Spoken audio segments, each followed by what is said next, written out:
लाडकी बहीण योजनेतून तब्बल 71 लाख महिलांना डच्चू, एका चुकीने घातला गूळ, आता कारवाई होणार।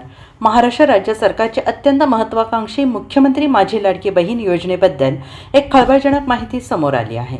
लाडकी बहीण योजनेच्या अंमलबजावणीनंतर करण्यात आलेल्या पडताळणीमध्ये तब्बल 71 लाख महिला अपात्र ठरल्या आहेत। सुरुवातीला पात्रतेचे निकष शिथिल ठेवल्यामुळे आणि अर्जाची पडताळणी प्रलंबित ठेवल्यामुळे हा प्रकार घडल्याचं समोर आलं आहे। या अपात्र लाभार्थ्यांवर सरकारने गेल्या 20 महिन्यात सुमारे 21,300 कोटी रुपये खर्च केले असल्याचं स्पष्ट झालं आहे। महायुती सरकारने विधानसभा निवडणुकीपूर्वी जुलै 2024 मध्ये ही योजना सुरू केली आणि तेव्हा या योजनेला महिलांचा प्रतिसाद प्रचंड होता।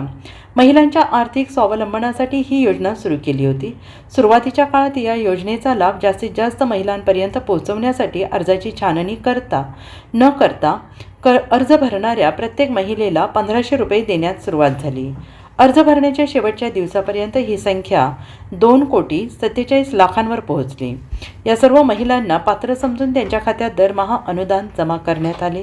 निवडणुकांचे वातावरण आणि योजनेची लोकप्रियता पाहता प्रशासनाने सुरुवातीला अर्जांची सखोल छाननी केली नाही। अर्ज भरा, लाभ मिळवा या धर्तीवर अंमलबजावणी सुरू केली आणि यामुळे पात्रतेच्या निकषात न बसणाऱ्या महिलांचे अर्ज मंजूर झाले आणि या योजनेअंतर्गत प्रत्येक महिलेला दरमहा 1,500 रुपये अद्यापही दिले जातात। मात्र आता महिला आणि बालविकास विभागाच्या पडताळणीत असे आढळले की या लाडकी बहीण योजनेत तब्बल 71 लाख अपात्र लाभार्थी महिलांचा समावेश आहे। या महिलांना दरमहा दिले जाणारे 1,065 कोटी रुपये हे नियमानुसार चुकीचे होते।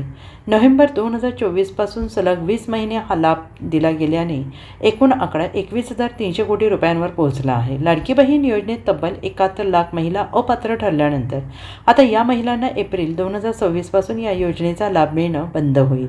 तेव्हा यामुळे सरकारचे दरमहा 1,065 कोटी रुपये वाचणार असले तरी गेल्या 20 महिन्यात झालेले 21,000 कोटींचं नुकसान कसं भरून काढायचं हा प्रश्न प्रशासनासमोर आहे। तसेच या अपात्र महिलांकडून ही रक्कम वसूल केली जाणार का किंवा यावर सरकार काय पावले उचलणार आहेत याकडे सगळ्यांचे लक्ष लागून राहिले आहे।